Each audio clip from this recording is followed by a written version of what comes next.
Good morning, everyone. Please have a seat. Thank you all for being here today. At this time, it is my pleasure to welcome County Executive Kevin Kamenetz to give our budget message for today. Thank you.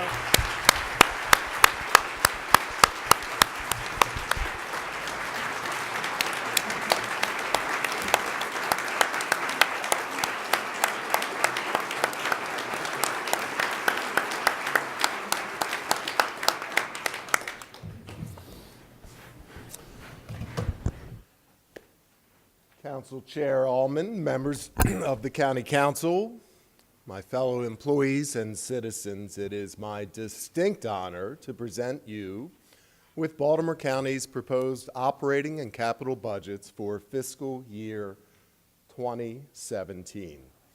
It's a pleasure to see some members of the General Assembly here today, and I especially want to thank Speaker Pro Tem and House Education and Capital Budget Chair and my delegate, Adrian Jones.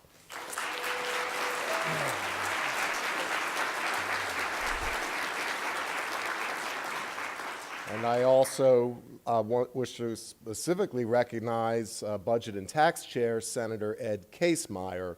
Both of these individuals worked tirelessly on our county's behalf over the last 90 days, and I thank you all.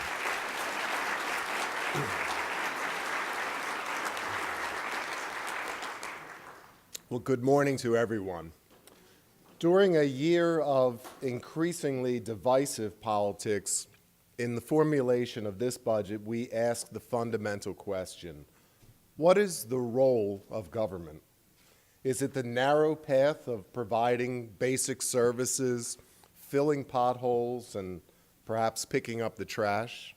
Or is it broader, where government can be fiscally responsible, offer reliable and even innovative services, but also establish an ascending moral vision of our duty as fellow citizens?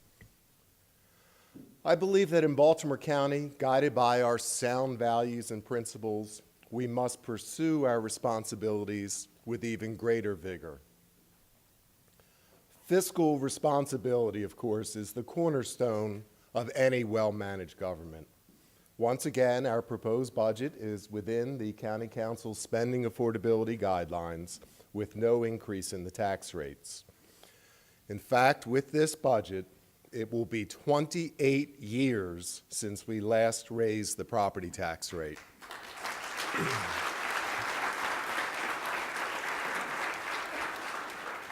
It will be 24 years since we last raised the income tax rate.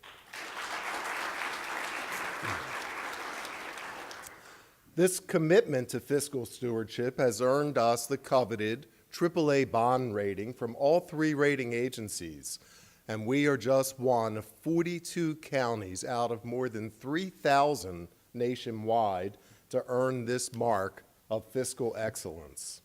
This allows us to pay the lowest interest rate possible when we borrow money.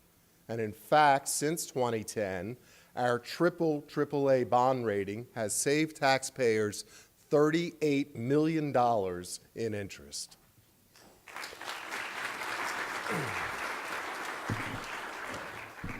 Our dedication to strong fiscal management has also allowed us to provide a 2% COLA for all of our hardworking employees.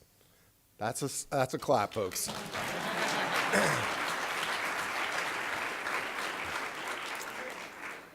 And of course, pay increases for longevity and steps.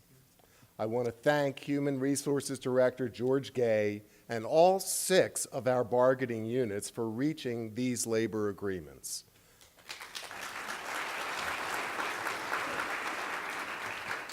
And of course, we are grateful to each of our dedicated employees for what you do every day on behalf of our county's 831,000 residents.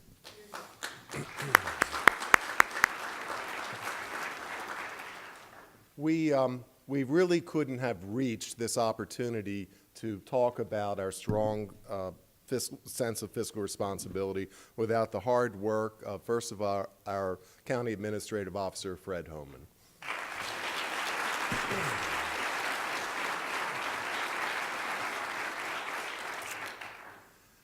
Our Office of Budget and Finance, every one of them have smiles on their face because they know they've completed the work and now passing it on to the legislative branch. But I do want to give a great shout out to Keith Dorsey, Ed Blades, and the entire team there as well.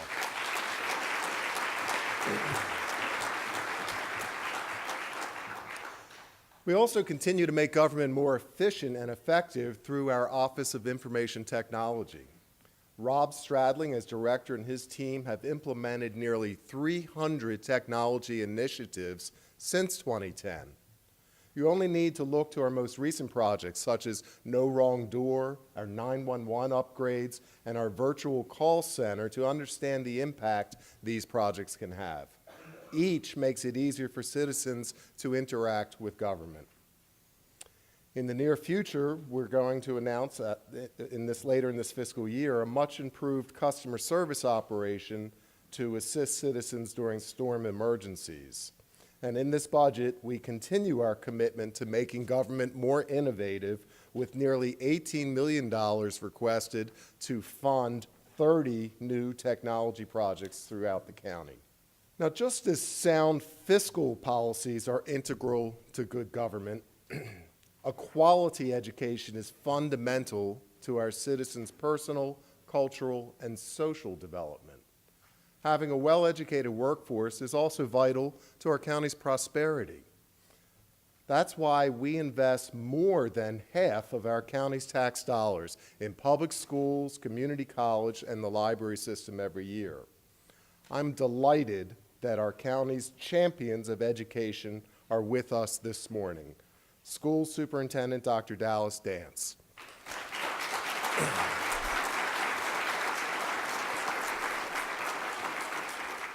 Library Director Paula Miller.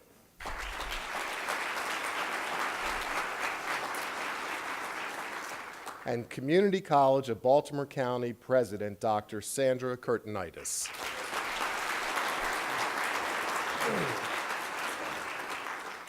We entrust these three individuals, their incredible staff, and dedicated teachers to provide educational opportunities to every resident in this county, including our public schools' 111,000 students, the library's 400,000 active users, and CCBC's 65,000 students.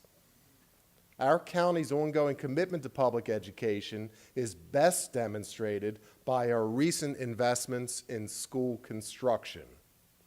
This year's capital budget totals more than $383 million, including $127 million in PAYGO funds taken from our fund balance. Of that total, almost $196 million of county dollars are dedicated to school construction projects, including more than $120 million that we are forward funding to accelerate the program.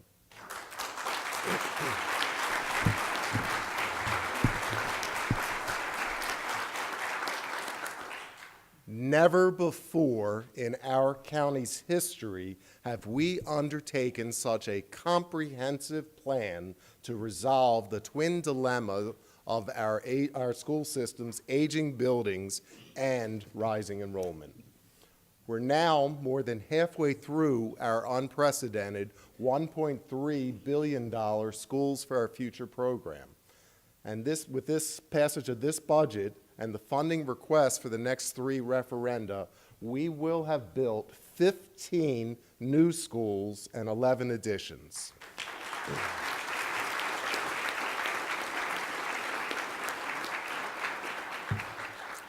Importantly, we are adding more than 8,500 new classrooms to accommodate future growth.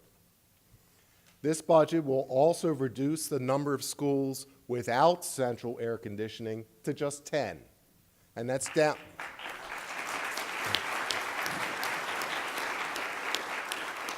That number 10 is down from 90 only 6 years ago.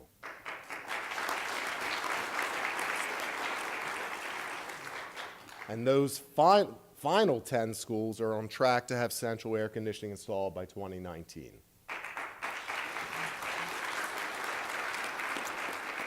That completes our mission to ensure comfortable learning environments for every single student in Baltimore County. In the near future, hot classrooms will be a thing of the past, and it would not have happened without the support of our county council and our state delegation in Annapolis. Thank you.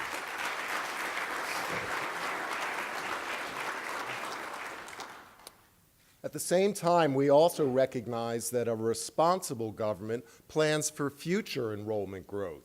And over the next year, Dr. Dance and I will be working together to address our high school enrollment needs for the coming decades. Under Dr. Dance's leadership, our school system is becoming the best in the nation.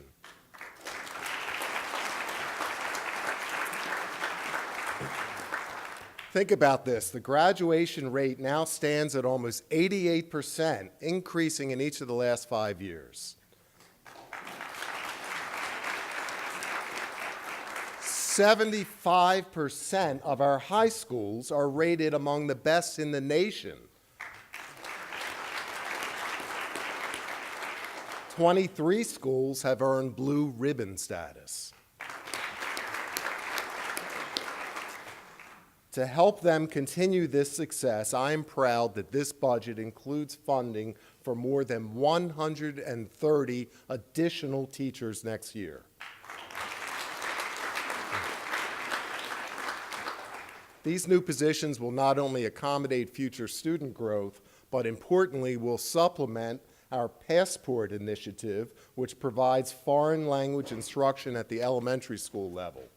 It also increases the number of ESOL, special ed, and health personnel. But Baltimore County's obligation to public education does not stop when our students graduate from high school. We're pleased to provide additional funds to the Community College of Baltimore County to begin the $41.6 million renovation of the Health and Career Technology Building on the Essex campus.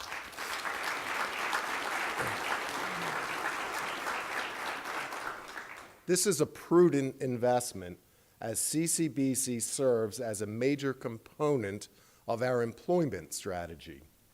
In partnership with our Department of Economic and Workforce Development and its director, Will Anderson, CCBC trains people for careers in our 21st century economy. In addition to job training, our community college gives students the opportunity to earn college credit while still in high school.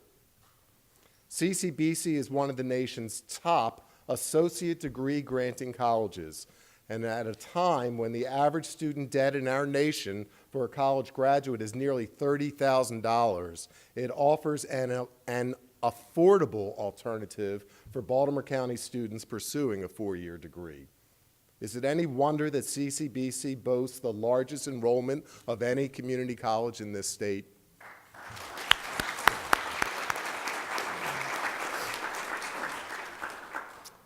Our library system has had an exciting year as well, which included the launch of BC Reads, a community reading program, and new partnerships with local nonprofits, cultural institutions, colleges, and public schools to help citizens attain personal growth and success.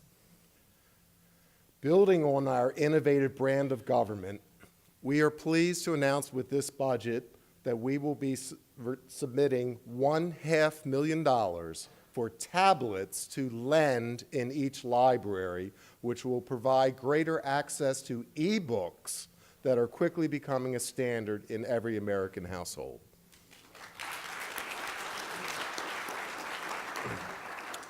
And while we talk about the great success of our library system as it is today, it brings to attention that we suffered a great loss this last weekend, and we're saddened to learn of the passing of Charlie Robinson, who died at the age of 88. Charlie Robinson came to Baltimore County Public Libraries in 1959, became director in 1963, where he served another 33 years until retiring in 1996. I had the privilege of working with Charlie Robinson when I was a first-term councilman. He was quite a character and really set the tone for a modern library. Those principles still survive today.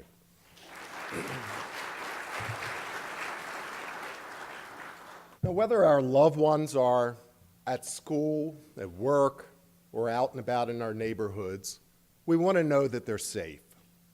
Communities cannot thrive until parents feel good about letting their children walk to the store or ride their bikes to the park. Each of us wants to wake up in the morning knowing that Baltimore County is a place that promotes positive values and welcomes diverse opinion. Our crime rate in Baltimore County is at historic lows, with clearance rates exceeding both state and national standards. Our fire and medic service is one of the best in the country.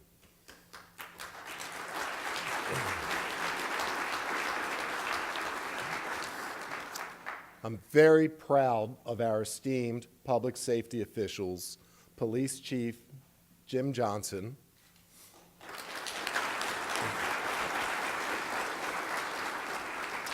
and Fire Chief John Homan.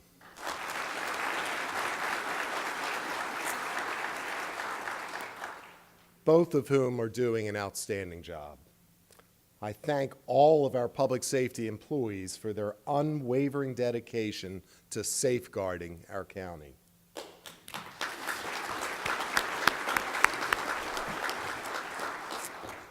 The success of public safety, however, goes far beyond statistics.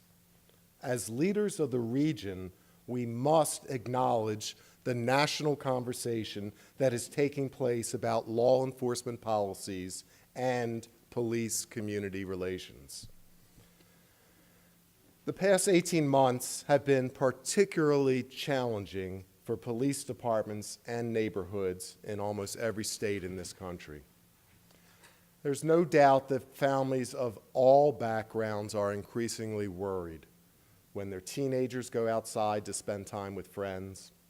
There's no doubt that every family of a police officer worries more than ever when their loved one leaves the house to protect us on a daily basis.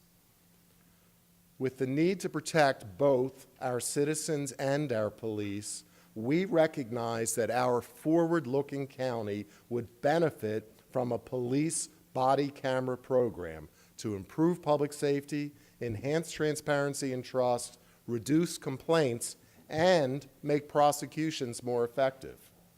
This program, using speed camera revenue, will be initiated in every Baltimore County precinct starting July 1 and fully implemented over the next 2 years. There was an article in the paper yesterday that talked about our progress in strengthening our already robust outreach efforts for the police department. In addition to our longstanding partnerships with the Police Community Relations Council, as well as other groups, department outreach personnel are increasing their efforts to build relationships among communities that have not traditionally interacted with police. To help emergency care reach citizens faster, our fire department placed 4 additional medic units in service, and of course we opened the brand new state-of-the-art Towson Fire Station.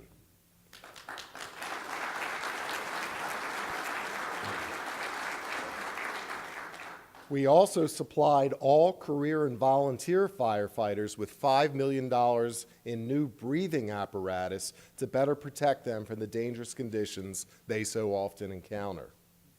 We're also grateful for the service provided by our volunteer fire and EMS companies, and we're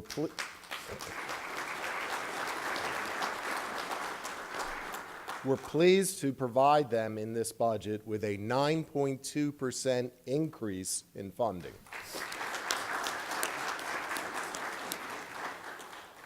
We also propose a $350,000 increase for our volunteer company's most successful initiative, the Attended Medic Program, which increases citizen access to medic services at peak hours of demand.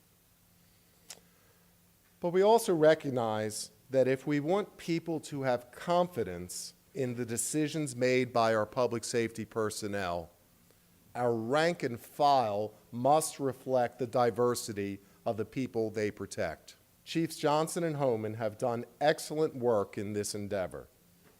As a result, our police and fire recruit classes have averaged 40% non-white male, which better reflects an increasingly diverse Baltimore County.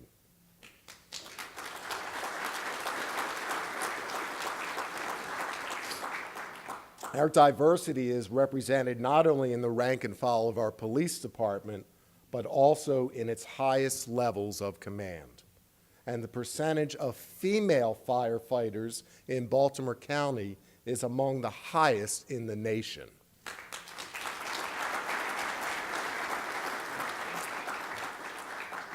I always marvel that when we opened up the new Towson Fire Station, the original one was built in 1958, became obsolete. It actually had no facilities for women firefighters in that building, just to show you how things have changed. Clearly, working together with our communities, when we talk about diversity, we are one county. Now, the aspiring goal of our county government is to formulate policies that keep us heading in the right direction. We can't look to the future without building on the principles that have guided us in the past. Just as we tend to our families, we also care for our neighbors down the street. This requires us to examine not just the needs of our residents, but also those who live within our shared region.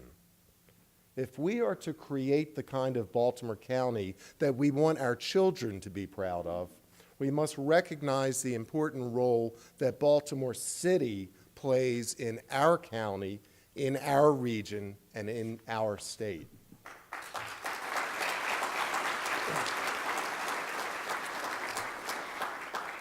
This is why we continue to dedicate nearly $3 million in this budget to support the regional arts and cultural institutions that are located in the city.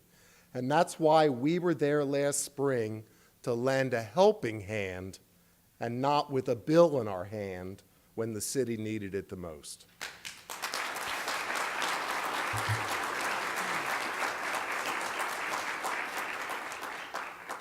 It also requires us to invest in new strategies in the coming year that are designed to encourage employment training and growth for our entire region.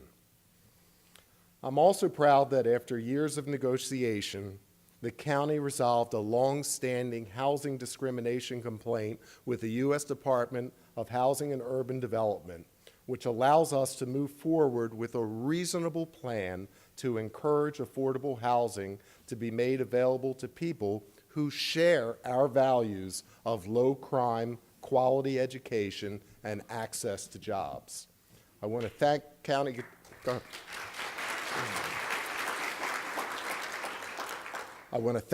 Attorney Mike Field and Planning Director Andrea Van Arsdale and their teams for reaching this agreement with the federal government.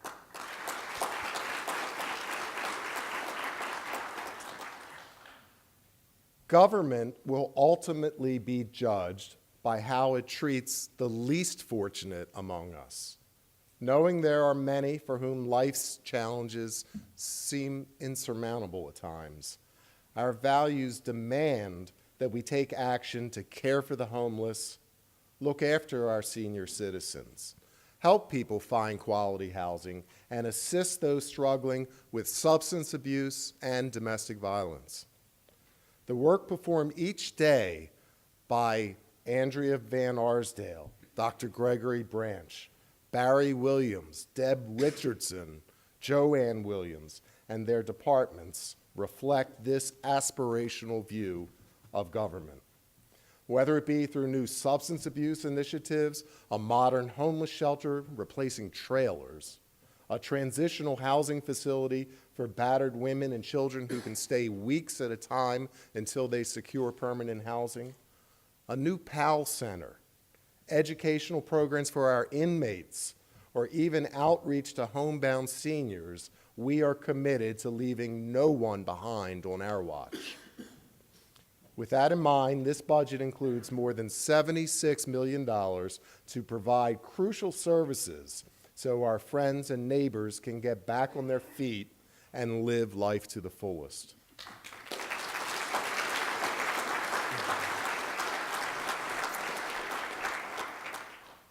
I often note that Baltimore County is more populous than 4 states, and yet we continue to operate with the finer principles of a small town where we know our neighbors' names and look out for each other. We are proud of what we have done to make our county a more accessible and inviting place for all. Last year, Pope Francis did an extraordinary thing when he released an encyclical on the environment, calling on us all to work together to take good care of our common home, the earth. Simply put, citizens, businesses, and government must collaborate to become better stewards of our beloved home.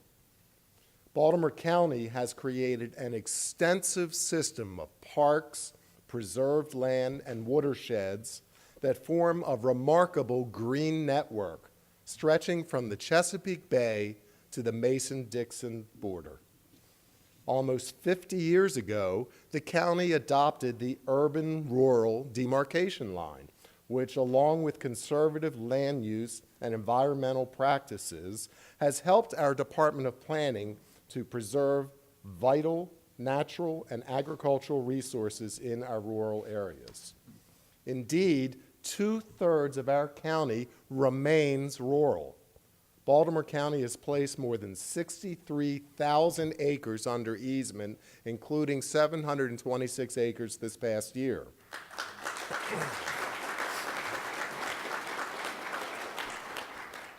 Our county is ranked first among counties for Maryland Environmental Trust donated easements.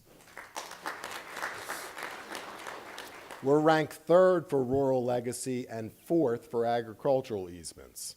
And when it comes to planting trees, Baltimore County is a leader among Maryland counties through our Department of Environmental Protection and Sustainability's aggressive reforestation program, which planted 71 acres just this past year and helped us earn our 12th Tree City USA designation just last week from the National Arbor Day Foundation.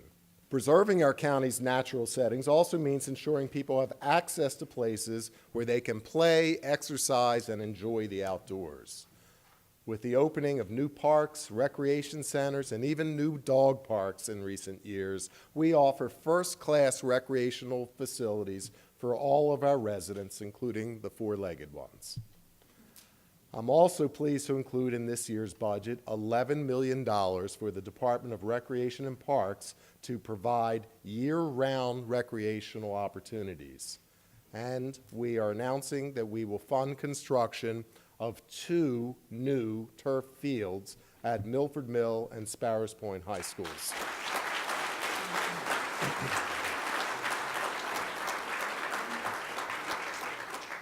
I especially thank the Boosters Club, the Booster Clubs and Rec Councils serving those communities for their contributions to these projects. And I know Milford Mill football head coach Reggie White, former NFL player and proud Milford Mill alumni, is here.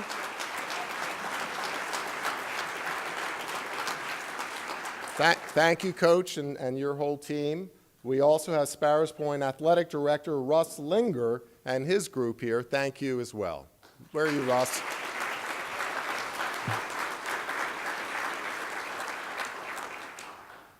Now, if you ask any Baltimore County resident what their favorite summertime activity is, there's a good chance that it involves water.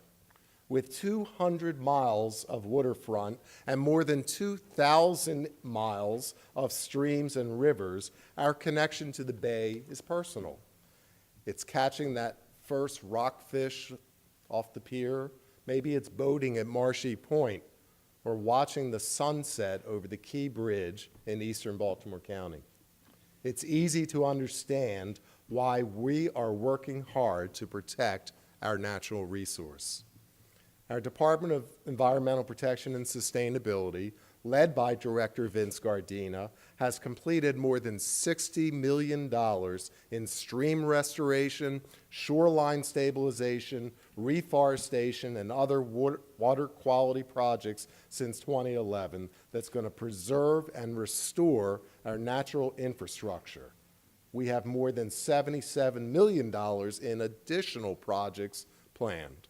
Thank you.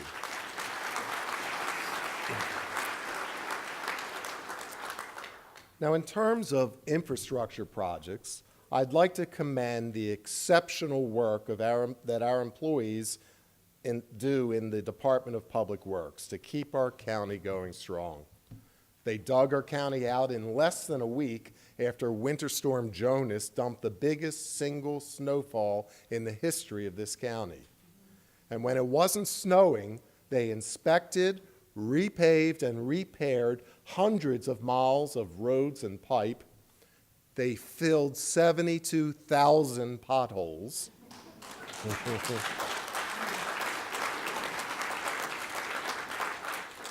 They completed 16 studies to end sewage overflows, oversaw $1.6 billion in water and sewer projects, and recycled more than 50,000 tons of materials at our state-of-the-art recycling facility.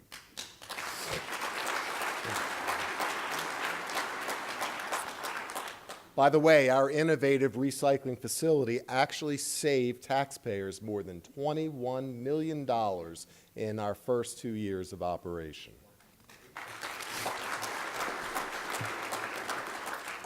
Now, we can't discuss public works without recognizing a gentleman who truly reflects the work ethic of so many of our county employees. I think if I could see beyond these cameras, there might be a subtle smile on Ed Adams' face.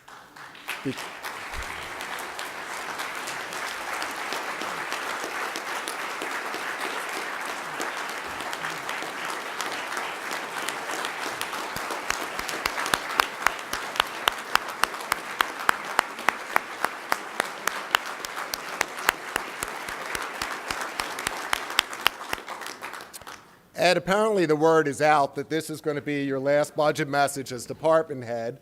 As you all apparently know, Ed will be retiring on May 1, and we all wish him nothing but the best in his future endeavors. Thank you, Ed.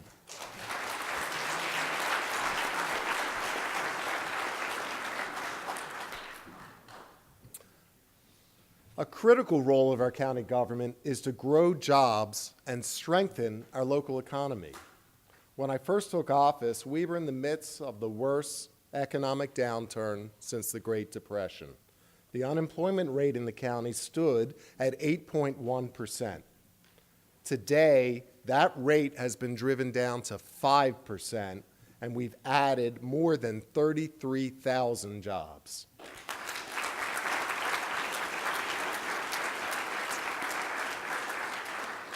This type of recovery has not occurred elsewhere, though, and while there are certainly macroeconomic forces at play, Baltimore County has continued to support those fundamental drivers that allow us to sustain a strong and robust economy. This budget is a reflection of our understanding of what it takes to grow jobs, maintain business, and create new ones. We know that businesses require stable tax rates, an educated workforce, and a high quality of life for their employees. We're achieving that in Baltimore County with an unprecedented commitment to education and public safety and investments in our aging infrastructure, parks, and green space, all while keeping our property and income tax rates flat. And guess what? It's working. This commitment to the fundamentals of job growth and a strong economy has led to more than $1 billion of private investment in downtown Towson alone. more than $750 million investment in the area of the Owings Mills Metro Center.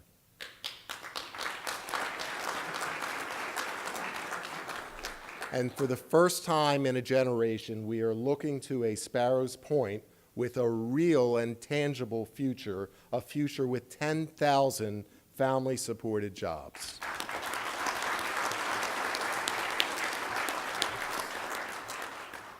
And guess what? Major employers want to stay here too. McCormick Spice, Care First, and Social Security all chose to remain in Baltimore County after investigating potential moves.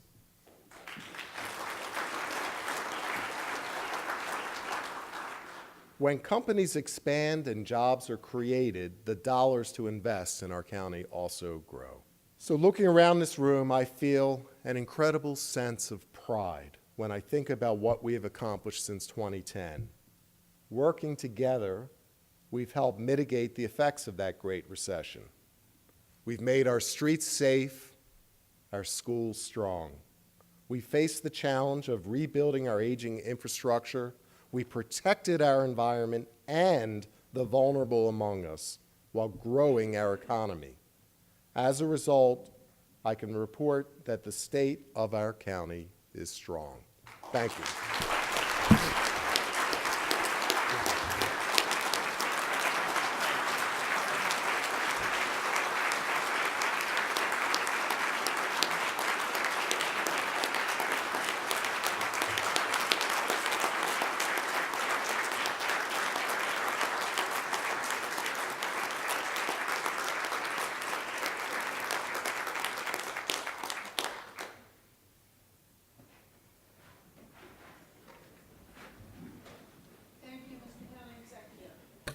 Thank you very much.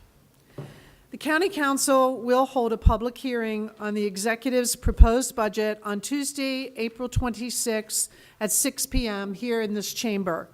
The Council will begin its review of individual agency budgets on Tuesday, May 10th at 2 p.m. These hearings will continue through May 19th. The entire schedule of hearings is posted on the Council's website. Budget adoption is tentatively scheduled for Thursday, May 26th at 10 a.m. Thank you all for joining us today. We very much appreciate it.